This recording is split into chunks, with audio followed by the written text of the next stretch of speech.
All right, so we're jumping into the Cloud of Unknowing. We're on page 127, which is, I just counted paragraphs. So we're in chapter 4, about the 11th paragraph. And he's been talking, it's kind of funny, he's being a little bit mysterious about this exercise, he's calling it, this practice. I'm pretty sure it turns out to be japa meditation, but he's giving us a lot of warnings up front. And one of the interesting things that we read last week, um, he said that this exercise is not to be thought of as an intellectual endeavor, that you're not trying to imagine something or to arrange a philosophy in your mind. He said it's not complex at all, and that really it's about, we'll read today actually, that it's about the absence of thought and the impetus of love. He says that it's love that actually brings it to fruition. So we'll start here. He says, whoever hears this exercise read or spoken of may think that he can or ought to achieve it by intellectual labor. And so he sits and racks his brains on how it can be achieved. And with such ingenious reasonings, he does violence to his imagination, perhaps beyond its natural ability, so as to fashion a false way of working which fits neither body nor soul. Truly, such a man, whoever he may be, is perilously deluded, and so much so that unless God in his great goodness show him his wondrous mercy and quickly lead him away from his imaginings, to put himself meekly under direction of those experienced in the exercise, he shall be overcome by frenzies, or else fall into other great mischief, spiritual sin, and the devil's deceits, right? And of course, in Vedanta, anytime we read about the devil, we know that a good alternative for that, or a synonym, is ego. Devil is basically the personification of ego. So the ego's deceits, or the devil's deceits, and through these he may easily be robbed of body and soul for all eternity. He's getting a bit strong here. So for the love of God, take care in this exercise and do not labor with your senses or with your imagination in any way at all. Okay, so it does not involve a mental gyration nor your senses. For I tell you truly, this exercise cannot be achieved by their labor. So leave them and do not work with them. All right.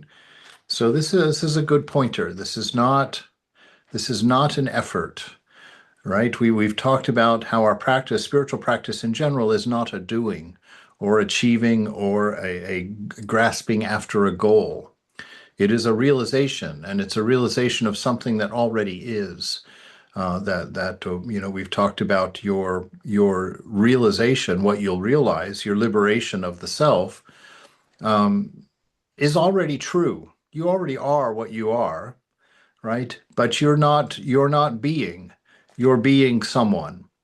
And so that someone, that thought of you in the mind, is what is our confusion. And it's a letting go of that. It's not a building up of something like that. It's a letting go of all of our attachments of thought, right?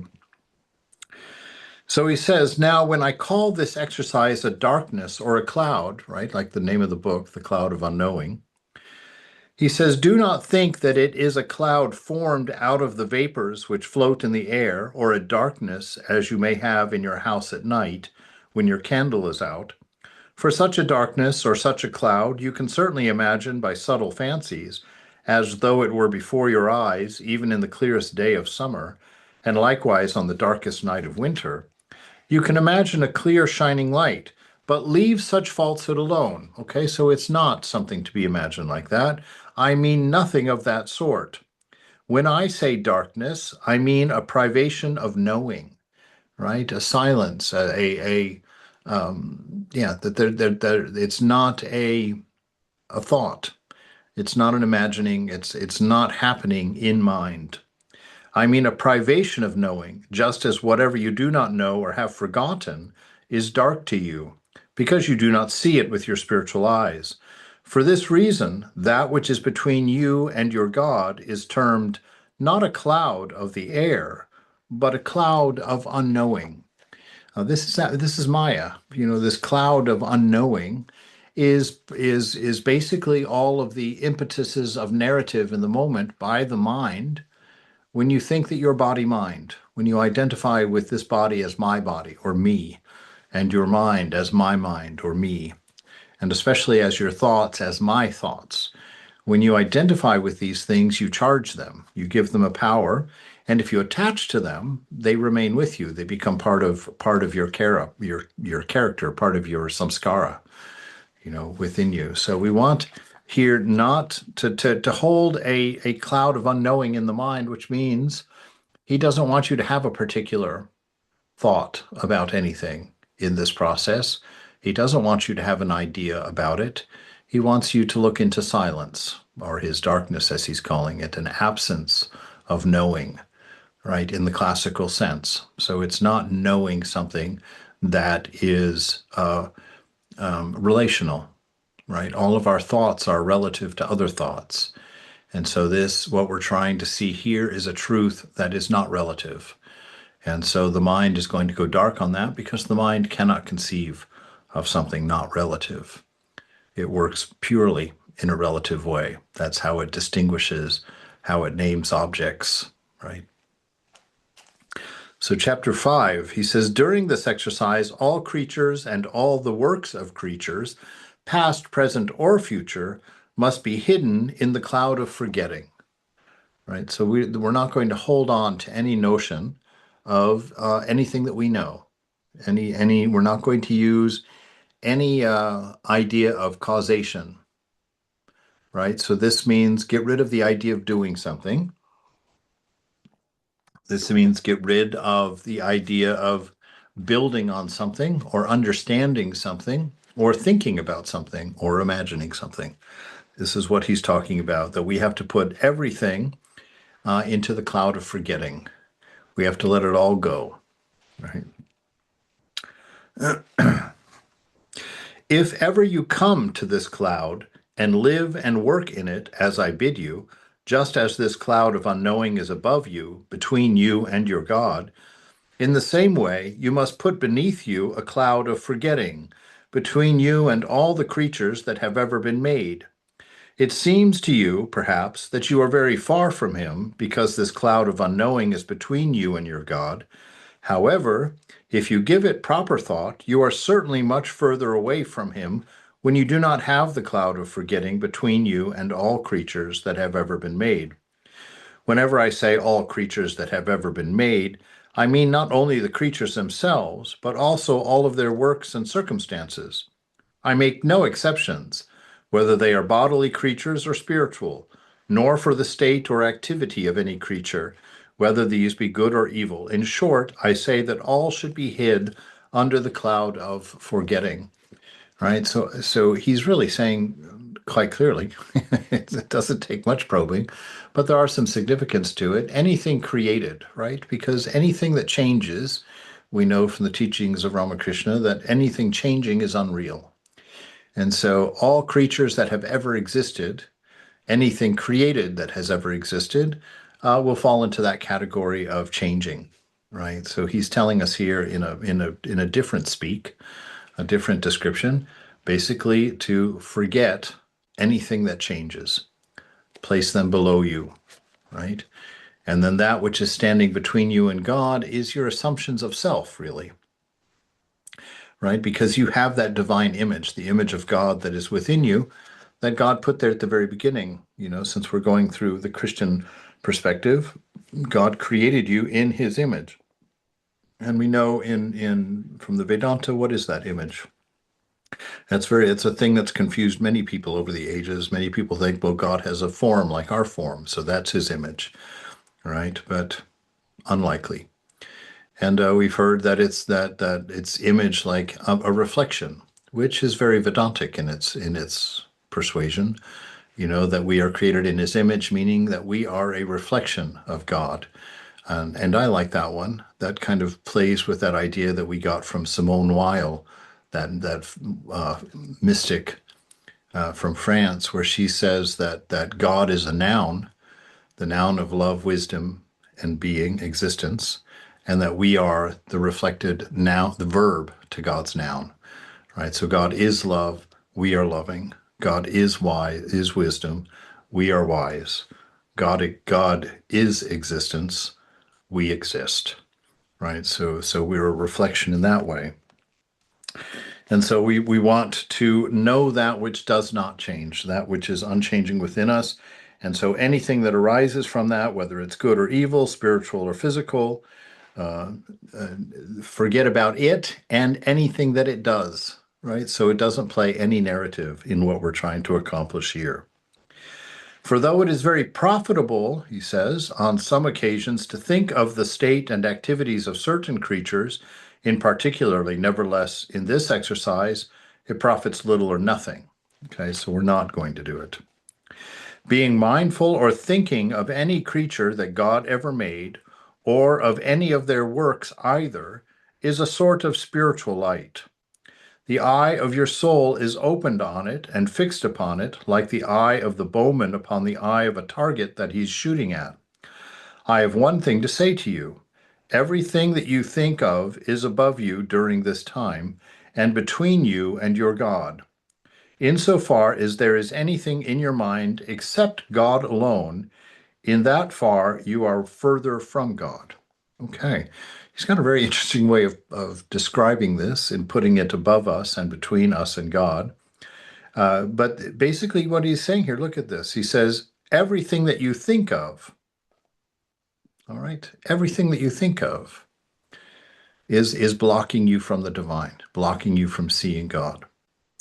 So it's the thoughts of your mind. And this is also true if you read in Raja Yoga in particular, but certainly in Jnana Yoga also, when they talk about the waves of the mind and that thought are mind waves, right? And that the pure mind is the mind with no waves in it, or the mind with no me and mine in it, no disturbance in it. And we know, like in the Raja Yoga exercise, that if you can have the mind that's that calm, then God is self-evident. You can see that reflection in its entirety. You can know God through silent mind, through a mind absence of me and mine. Because me and mine, that idea of a particular point of reference, is what causes ego, and is what it is, in fact, the veil of Maya, that which prevents us from seeing the reality, right? Because it disturbs the mind, and then the reflection of God in mind is unidentifiable. It looks like 1,000 shards of light, like the moon that they talk about in Raja Yoga. That when the lake is calm, the moon is easily reflected, and you can recognize it absolutely in its wholeness in the reflection of the water. But if the mind is stirred by the thoughts of me and mine, it's just 1,000 white shards of ever-changing movement on the surface of the lake, and the moon itself is not identifiable. And so what he's setting us up for here is that this world is conceived of in your mind, and your first wrong idea that you exist separate and apart from it causes this entire structure to be built in the mind of relativity, since you have to know your relationship to everything that is not you, right? And figure out among those things what is you. That causes us our delusion. And that's why he's saying here that we need to set aside everything that you think, right? Excuse everything from your mind. God is not a thought. You are not a thought. And none of your thoughts can take you there, right? Insofar as there is anything in your mind except God alone, in that far you are further from God. So to the extent that you have anything in your mind except the presence, or except the presence, we'll just stay with that. Uh, that's how far from God you are, right? And actually, we're gonna put a qualification on that. In the Christian world, it's possible to be separate from God. In Vedanta, it's impossible to be separate from God. And so it's not that we're separate from God, it's that we're distracted from God. If there's anything going on in your mind, you are distracted. You're paying attention to that and not to the divine presence. We want to come to a place where we sit in the temple of the heart, sit in the temple of the body, the shrine of the heart, and to be constantly no matter what we're doing, whether we're at work, whether we're with our wives and husbands, whether we're out playing golf or baseball, whatever we're doing, there's always a portion of our mind that is at peace in the shrine of the heart, in the presence of the divine. And we act from that place in the world through inspiration. We're never provoked. We're never reacting, right? We are inspired in there because acting or reacting is always a matter of imbalance. And you may not always do the right thing if you act out of those motives, right? Yes, and if one may say it courteously and fittingly, in this exercise it is of little or no profit to think of the kindness or the worthiness of God, or of Our Lady, or the saints, or angels in heaven, or even the joys of heaven. That is to say, with a special concentration upon them, as though you wished by that concentration to feed and increase your purpose. I believe that it would in no wise be so in this case and in this exercise. For though it is good to think of the kindness of God and to love him and to praise him for that, yet it is far better to think upon his simple being and to love him and praise him for himself. Right? So this what he's trying to prevent from us here is getting into an emotional frenzy, right? Quite often we think that if we churn up those emotions and get that energy flowing in there and we weep and we feel very sentimental in the presence, that that indicates something. He's saying that's a delusion. He's saying don't generate any froth in your mind through imagination. So don't be in activity with God. Don't be imagining in this particular exercise. It's not that you can't do this in general and other times in prayer at different levels, but for this exercise, we're looking for a mind that is simply focused on presence, the being of God. And the love that we feel is going to be a natural love that is part of our image of God that is within us, that is allowed to flow when the mind is clear, when the mind is silent. When mind goes silent, you become aware that all love emanates from you.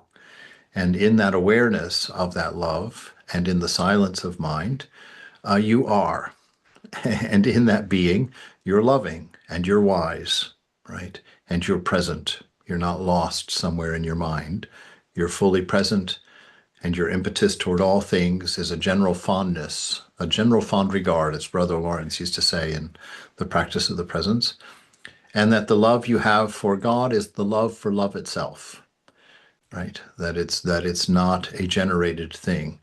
It is finally being allowed to express from your nature without a cause. There is no cause for it. It is what you are.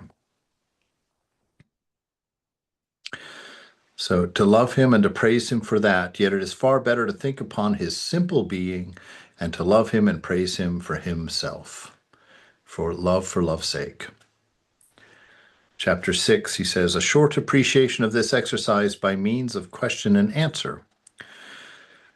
He says, but now you put me a question and say, how might I think of him in myself, and what is he? And to this I can only answer thus, I have no idea. Right? Which is the only right answer. If you've got an idea of God, you're wrong, because God cannot fit into an idea. God is outside time, so there's no time-space causation. If you don't have time-space causation, the mind cannot conceive of it, right? The mind always needs those triads.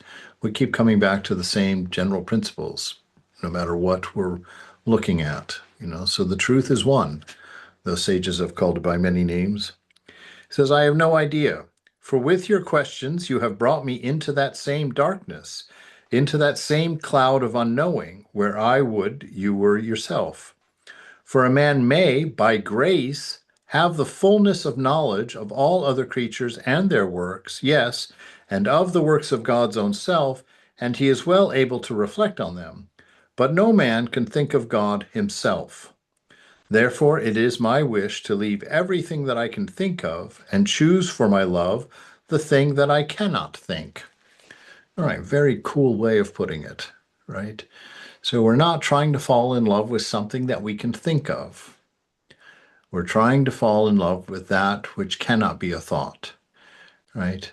That which happens before mind. This intimacy between us and God is before mind, before body, before thought.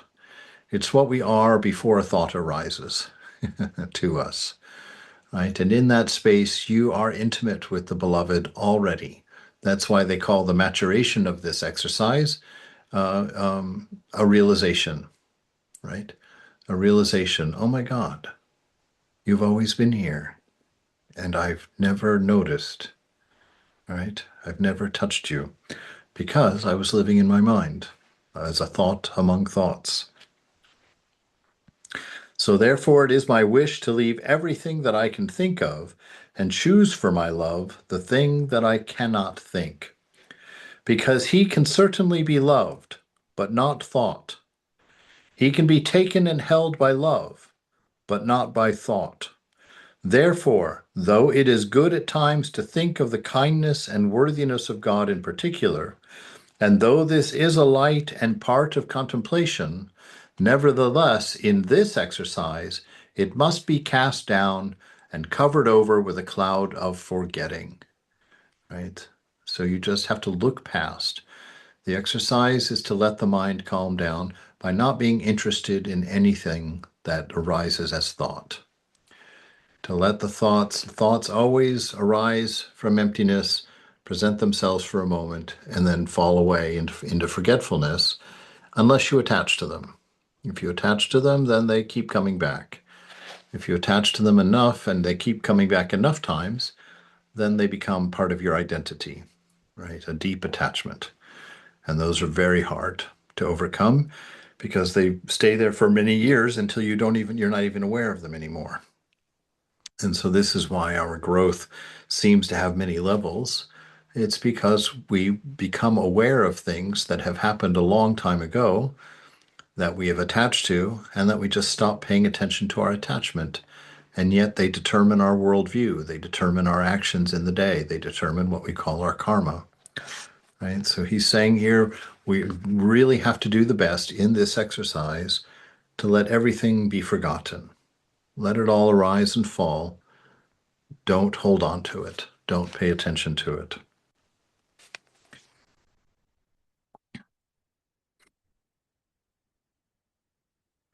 You are to step above it stalwartly, but lovingly, and with a devout, pleasing, impulsive love, strive to pierce that darkness above you. You are to smite upon that thick cloud of unknowing with a sharp dart of longing love. Do not leave that work for anything that may happen, right? So you are just holding in that emptiness, a longing, pouring that love which arises in you toward toward that which is hidden in this cloud of unknowing, right? Without forming an idea, just letting that love arise and letting it flow toward this ideal, but without any perceiving, without any lathering, as it were. You know, shampoo you put in your hair, get it all lathered up into that froth. We definitely are not going for that, he's saying. Chapter 7. Is there any questions so far? Is this It's interesting how this is really just kind of standard meditation instruction. How to deal with all thoughts during this exercise, particularly those which result from one's own investigation, knowledge, and natural acumen. Okay, so this chapter is on what to do with all of these thinking. If any thought, all right, any thought, should arise and continue to press in above you and between you and that darkness, that area of undefined, and should ask you and say, what do you seek and what would you have? You must say that it is God whom you would have. Him I covet, him I seek, and nothing but him. And if the thought should ask you who that God is, your answer must be that it is the God who made you and ransomed you, and with his grace has called you to his love, right? So this is the God that we seek, right? And that God has many names, But here, the quality of it is that love through the nature of grace is what will give you the stillness, the inner stillness being required here. Right? It is an absorption in grace, an absorption in the presence of love, love for its own sake, that we will find a steadiness and the ability to hold ourselves still in that steadiness, uh, that we might realize the presence, realize the fullness of that presence, our oneness with that presence ultimately. But in this exercise here, that if you should wonder what you're doing, and if something should arise, I don't know if he's talking mystically here or if he's just talking metaphorically, but if the question arises, what am I doing? I'm looking for God. What God? The God of love, the God who has, by his grace, given me this desire for a quest, right? That God who has devoted his presence to my well-being, to my growth. So you call this love. So let me go back and catch that sentence. And if the thought should ask you who that God is, you must answer that it is the God who made you and ransomed you, and with his grace has called you to his love. And say, you have no part to play. So say to the thought, go down again, right? So no thought has a part to play in this exercise. And if you're going to, if it addresses you and you get into a conversation with it, right? If you attach to it, meaning if you think it's your thought and it's relevant to you, and you bring up, it brings up a conversation between you, say to the thought, go down now. Return to your emptiness. I have Is no. the origin of this thought? What is the origin of this thought? Uh, Thought comes anytime that ego tries to express. So this particular thought, like, asking about God, is still ego, whatever ego is, Any thought, any thought. any disturbance in mind is because of the disturbance of me in mind. Somehow your separateness has entered into your awareness, and that causes thought to happen, right? When we have an idea of me separate from and apart from the whole, thought arises. The mind is disturbed because our true nature is universal. It's not a particular, right? Our true self is everything. It's We not don't. Mhm. So we don't elaborate on the level of thought because this thought seems to be of a bit of a higher level of inquiry than just the regular thought about daily. right. No, he said, remember, we just read just a moment ago, he said, we're not engaging any thought, even if it's of angels and higher things, uh, or the devil himself. We're not looking at a level of thought. We want to be outside thought of any kind. And any thought that arises, we want to consciously withdraw from it, right? Send it back to emptiness, which will happen if you don't get interested in it. You don't really have to tell it to go back to emptiness. All thought returns to emptiness that's not grabbed onto, that you don't identify with, or you're not interested in. So we say to this thought, you have no part to play. You say to the thought, go down again. Tread it down quickly and with an impulse of love, right? So we're not battling. And the impulse of love would mean through an acceptance, right? We're not resisting thought, right? You can't, when you get into that problem of trying to resist, no, don't think, shut up, stop, right? The best way to think about that, that's like trying to calm the swimming pool while you're still in it, by slapping down the waves around you. Uh-uh. If you're going to do that, if you're going to stay in the pool, you don't have to do anything to calm the water except stop moving, right? Stop moving or get out of the pool and watch it. That's the surest way. And so with mind, it's the same. Don't go battling. Don't use resistance to try and calm the mind. Don't be concerned that the mind doesn't seem to be calm. it's your disinterest that will calm the mind. And so withdraw from it, right? And this is why we use jupam, which he may get to in a little while here. We use the name of God to occupy a noisy mind and to aid us in indicating the presence. Right? So say to the thought, go down again, tread it down quickly and with an impulse of love, even though it seems to you to be very holy. Right? So there you go. Even though it seems to you like this is a good thought, this is an enjoyable thought, this is a thought of love, right? He says, no, even if it seems to you to be a holy thought, don't be interested in it. Give it no mind. It's still a wave in the mind, and we're trying to alleviate the mind of all waves, right? Even though it seems that it could help you to seek him, perhaps the thought will bring to your mind a variety of excellent and wonderful instances of his kindness. It will say that he is the most sweet and the most loving, the most gracious and merciful. The thought will want nothing better than you to listen to it, for in the end it will increase its chattering more and more until it brings you lower down to the recollection of his passion. There it will let you see the wonderful kindness of God. It looks for nothing better than that you should listen to it. For soon after that, he will let you see your former wretched state of life, and perhaps as you see and think upon that, the thought will bring you to your mind some place in which you used to live. And so at that end, before you are even aware of it, your concentration is gone, scattered about you, you know not where. The cause of this dissipation is that in the beginning you deliberately listened to the thought, answered it, and took it to yourself and let it continue unheeded.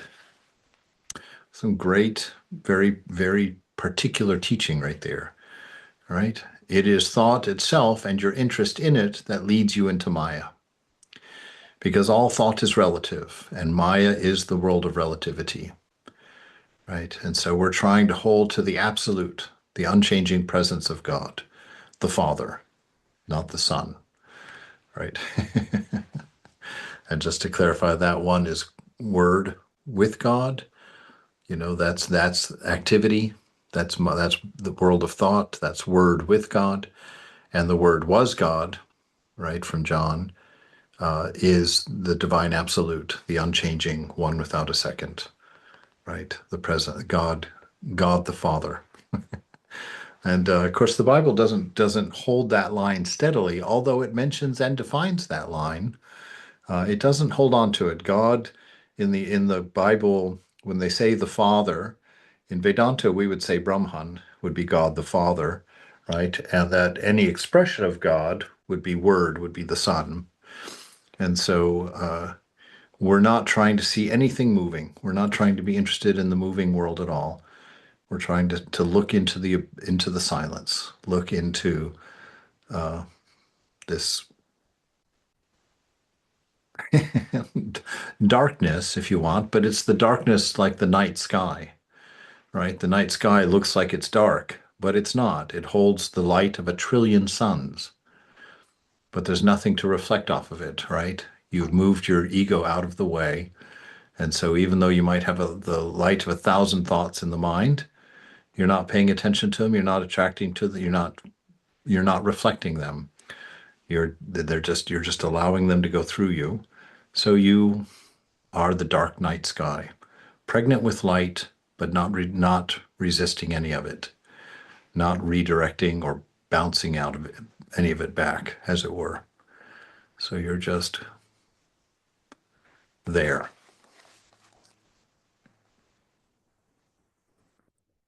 All right. Yet what it said was nonetheless both good and holy. So we're not worried about the quality of the thought. It was holy and good, fine.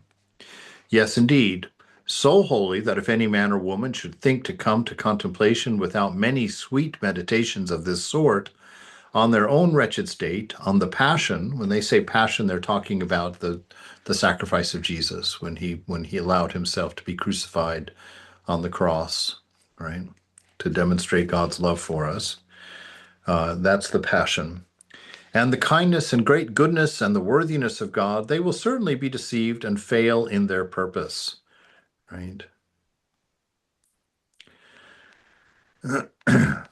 At the same time, those men and women who are long practiced in these meditations must leave them aside, put them down, and hold them far under the cloud of forgetting.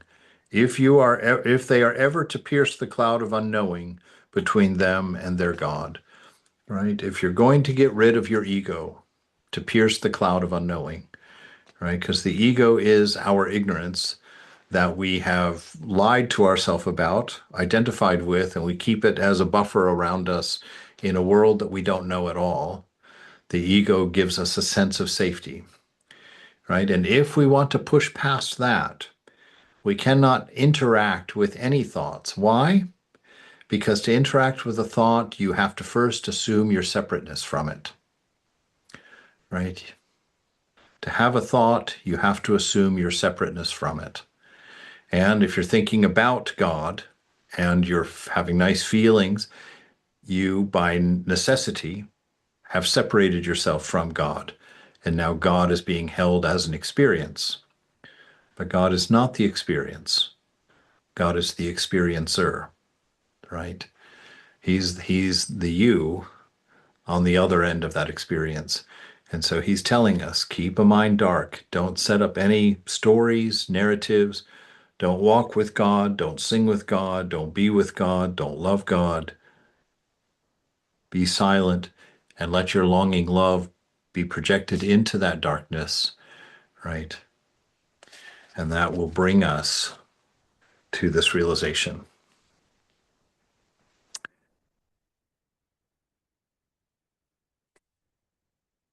At the same time, these men and women, and he's talking about the men and women who have practiced these contemplations a lot, because that is another form of meditation, to contemplate the Lila Dhyana, where we think about the play of God, the play of Jesus and his life is what he's talking about here.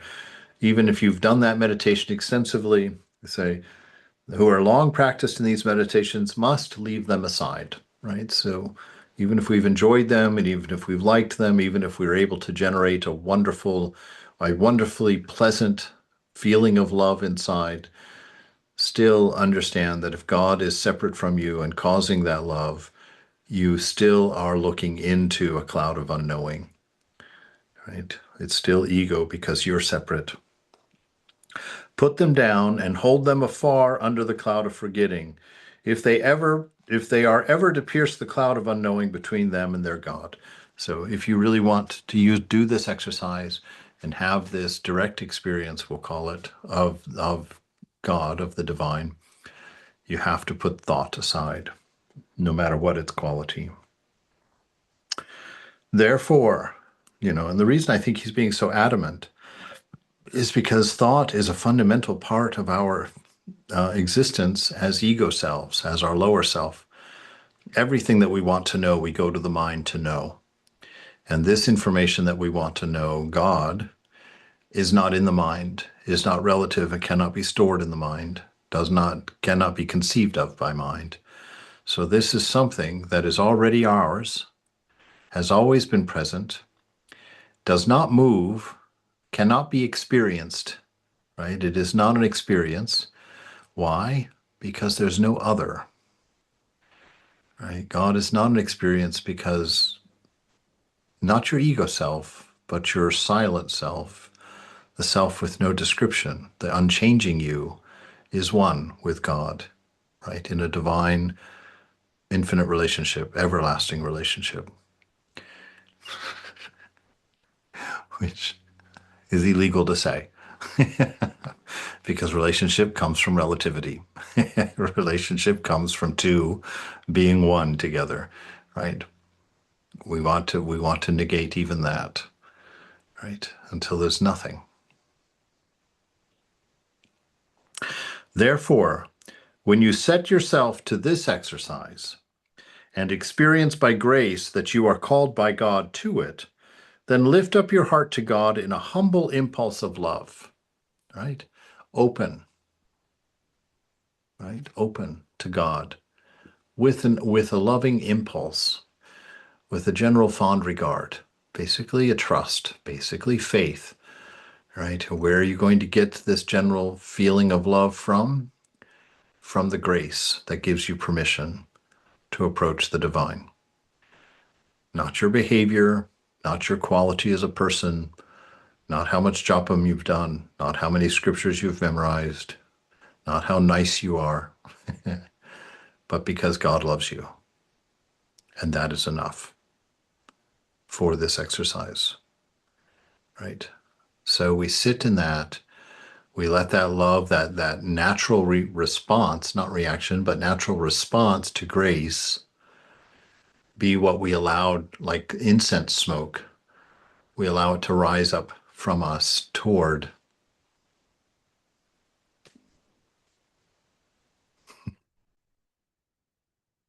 no words.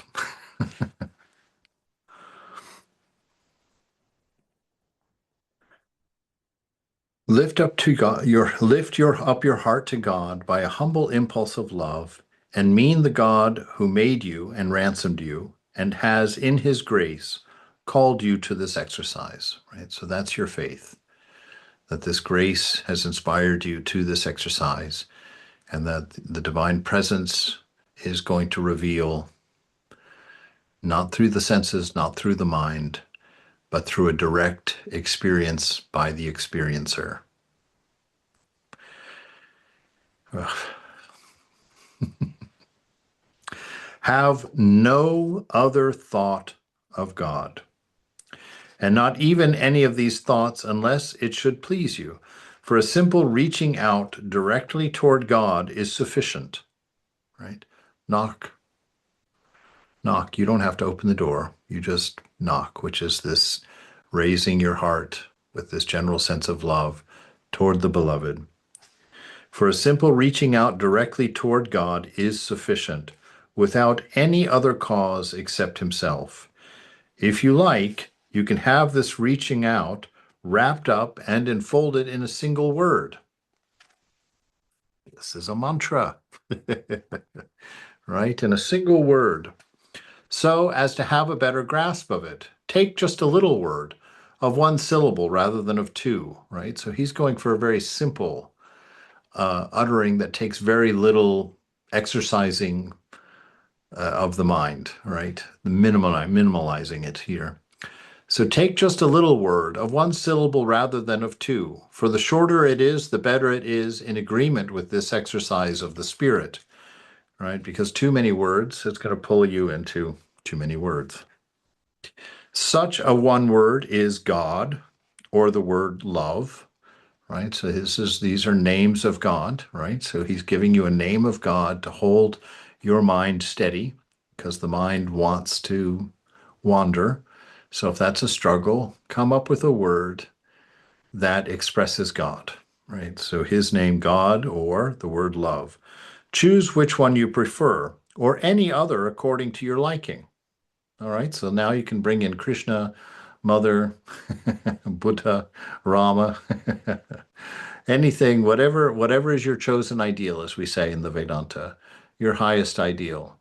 Because, these incarnations are not separate incarnations, right? It is God who is manifesting in all of these incarnations. God manifesting as Buddha, God manifesting as Krishna, God manifesting as Rama, God manifesting as Jesus and Ramakrishna, right? That they are absences of ego. That's what an incarnation is. And so you look through that absence of ego and you see the divine reality expressed in its purest form, right? So God has come many times, has incarnated many times. And even in the words of Jesus, he's coming back again, going to do it again. And Ramakrishna says, coming back again, we're going to do this again. And the Dalai Lama says, I'm coming back again. It's not all these different people saying, I'm coming back. It is God who's continually manifesting in his purest form for our benefit. And choose the one you prefer, or any other according to your liking, the word of one syllable that you like best. Fasten this word to your heart, so that whatever happens, it will never go away, right? So it's a stand-in. It's a pointer to the constant, abiding presence of your beloved. Initially, just a word. But as you focus on it more and more in silent mind, you realize more and more. More and more becomes self-evident to you, which means you're not learning anything. Things are becoming self-evident. You're seeing in that sense. So that whatever happens, it will never go away. This word is to be your shield and your spear, whether you are riding in peace or in war, right? So this word is whatever arises. If you are having lustful thoughts, then it's a spear, right? If you're having sad thoughts about people that have left you, then it's a shield, right?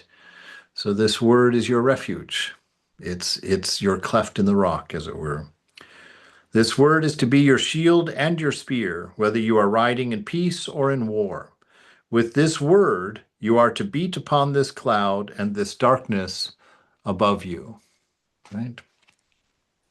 With this word, you are to strike down every kind of thought under the cloud of forgetting, so that if any thought should press upon you and ask you what you would have, answer it with no other word but than this one, right? Just the name, love, love, beloved, love, love, love, love, love, love, love, love, love, love, love, over and over. Answer it with no other word but this one. If the thought should offer you, out of its great learning, to analyze that word for you and to tell you its meanings, say to that thought that you want to keep it whole and not taken apart or unfastened, right? We don't want the mind's ideas on God. We don't want a string of thoughts about God. We don't want anything from the world of relativity, from the world of thought. It's not necessary.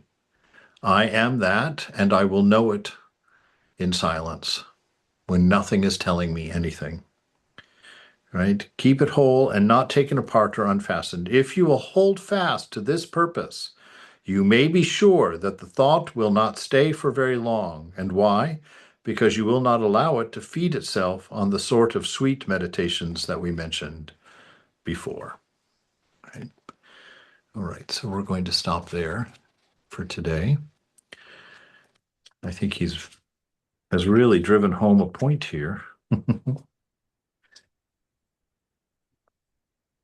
And